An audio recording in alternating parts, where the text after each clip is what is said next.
Yeah? Okay. I can't do it when you're watching me. It makes me nervous. Okay, these are all the books that I read in July.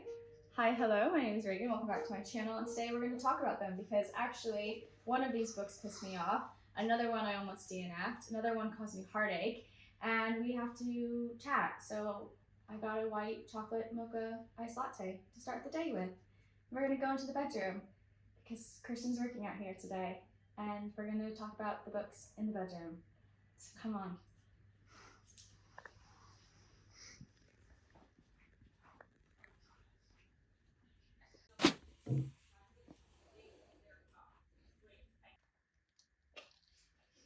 Okie dokie. So for July, the first book that I started off with was Sing Me to Sleep. This is a new book by Gabby Burton. I believe it's her debut book. She's originally from St. Louis, which is pretty cool because that's where I'm from.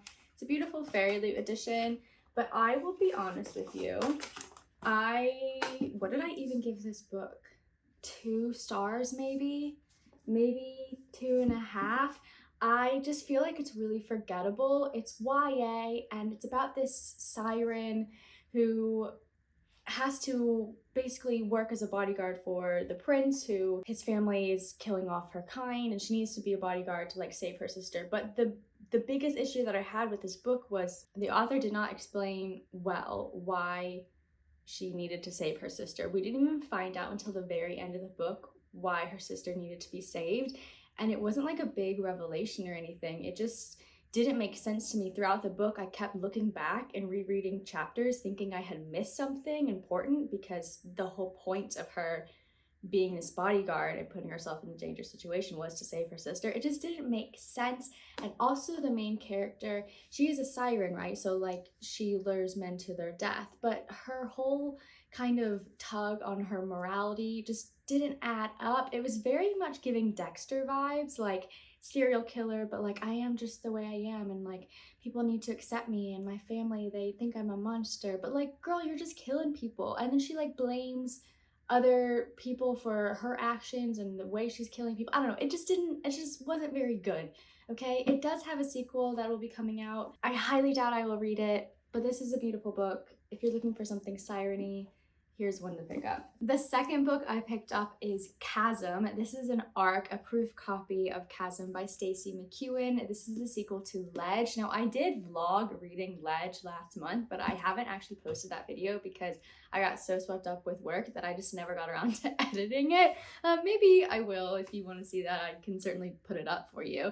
But Chasm is following the characters from Ledge, and I have talked about that book in my previous video. I did a wrap up of the last 5 months as the last video I put out, if you want to check it out. Chasm, oh man, this is a fantasy romance that takes place in this very dark, cold world, and I can't say much else because it's obviously spoilery for what happens in book 1. This book was definitely slower paced compared to the first one. I feel like a lot of what we were doing was exploring the relationships between the characters and the fallout and repercussions of what had happened at the end of book 1. So it's a lot of like kind of traversing and journeying around and like hiding in the woods and like found family and that kind of situation. We don't really get to like the meat of kind of any action until the end of the book, like the very end of the book. But I enjoyed that. So if you like very character-driven stories, then this is a good one to check out, especially if you like when in your fantasy romances, if something happens that's clearly going to affect the relationship, like it actually affects the relationship and it's not just like a, oh, we're just going to resolve it very quickly. You know, more realistic. This book has that. In July, I also attempted my first 24-hour readathon, which did not go very well, but I did finish 2 books, and the first one that I finished was Fortuna Sworn by KJ Sutton. This was an impulse purchase. I had seen this book for the last year, like through Bookstagram primarily, and like there's one booktuber who I know loves this series and has reviewed it, and I like have been interested in checking it out, but I didn't realize that it's been traditionally published now by Penguin. This was so good. It's a paranormal urban fantasy, and it just has like everything you could possibly want in this book. Oh my gosh, I don't even know where to begin. Like, I didn't go into this book having any knowledge beyond that it's a fantasy romance, and I kind of don't want to like spoil anything for you. Just know that it takes place in our world, but there are fae and there are werewolves and witches and all sorts of different creatures. Fortuna herself is a special kind of creature, which I won't tell you. And it's just, it was so good. That's all I'm gonna say. I'm gonna say it's so good. I binged this. I read this in like, well, I read it in 24 hours essentially. If you want to hear like more in-depth thoughts on this book, you can go watch the 24-hour readathon. But then I did get to the sequel, but not right away. I did start and finish Girl Goddess Queen by B. Fitzgerald. This is a new release. This is the Waterstones exclusive edition.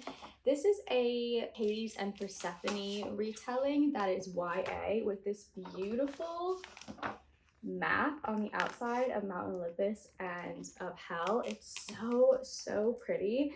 However, this book was way too long, far too long, 200 pages too long. Like, genuinely, this much of the book didn't need to be in it. It was very repetitive. It definitely has a modern approach to the story, a feminist approach, which I didn't mind, but it just felt too simple and too easy. She does lean into the actual mythology of Hades and Persephone, like the family dynamics, the way things are set up, their powers, like that's all true to the original mythology, but the story itself is new. Hades is very much like a cinnamon roll. He likes art. He's very nice. It was just kind of boring and dull. It was like fun.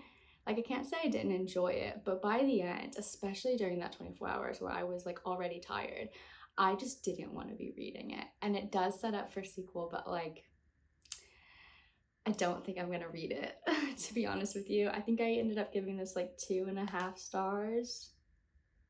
It's definitely not 3. I don't know. It was okay. And then I did pick up Restless Slumber, book 2 in the Fortuna Sworn series. I think book 5 comes out like sometime in the next couple of months. This book though, oh my god, yeah, completely unexpected. The way that book 1 ended made me think that the series was going in one trajectory, and then as soon as I got to like chapter 1, chapter 2 of the second book, we were going someplace else. And it's not someplace that I wanted to go. I didn't expect to go here. There are so many problems with like the actual writing itself. It didn't feel edited very well. There were lots of repetition of words and phrases like back to back, 4 pages after each other. It didn't feel clean. There was also some actual plot holes, and I'm not very good at picking up on plot holes while I'm reading because I'm usually never looking for them and I usually don't care. I'm just like enjoying the story, but there were things in here that I just blatantly couldn't ignore, like her crashing her car in the woods, crashing her truck, and then her saying, 3 chapters later, oh, I don't have my car because it's crashed in the woods, so I have to walk to the store. Okay, fair. But then in the next chapter, she's driving her truck. So like, it just didn't make sense unless we're supposed to assume that she got it fixed, but then she had no money. Like, it just, plot holes like that. And then we went in this direction. This is a fantasy romance, okay? And in the first book, you have this arranged marriage kind of trope. And in book 2, we find ourselves in this like throuple situation, which I am not a fan of. I don't like that. I don't like reading it. If I had known that this was going to be the case in this book, I probably wouldn't have picked it up. I don't know. And then she's like saving her brother and she finds herself with these werewolves. Like, the plot just didn't, things happened in this book and I don't know why they happened. And nothing felt important. Nothing felt, I don't know. And then there's a surprise baby trope as well. I don't know. Also, our main girl has a very loose definition of the word adultery because she's married to this one guy, and then literally in the club, his best friend slash the other person in this little situation, he's like feeling her up physically on the dance floor, and then he kisses her, and then that's when she gets upset. She gets upset when he kisses her, not when he's, touching her. And then she says 4 pages later that like she would never ever cheat or commit adultery. I'm like, you have a very loose definition of what that is. So I don't know. But then I say all these things and I'm like harping on this, but I binged it because it's very readable. It's very easy to read. And I have the 3rd book because I loved book 1 so much. Like, I really feel like these two are on different planes of existence. Like, I don't understand how this author wrote both of these books. And it has such a huge following of fans. Like, it makes me angry talking about it.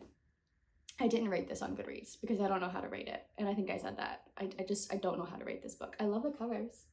It's very nice. Also, she's like a ruler of this world without giving any spoilers away. But then she has all this time to also have a part-time job at this diner. Like, how do you have the time? How you're never there. You're never working and making your hours. I don't get it. That's really all I have to say. That was July. Now it's August and we're starting fresh. I've already read 2 books in August. It's been good so far. Both have been 5 stars. But July was just, I don't know. We can let her go. Anyway, let me know what you read in July. Let me know if you've read any of these books, especially this one right here, because I feel like I'm on the outs with that one. I was talking to someone on Instagram, a couple people actually, and they like love these books. And I'm like, am I the only one who's seeing the problems? Anyway, if you made it to the end of this video, please drop a sunshine emoji because we're all praying for the sun to come out in July here in England. It's been raining the entire month, and I will see you in another video very soon. Thanks so much for watching, you guys. Like and subscribe if you haven't already, and goodbye.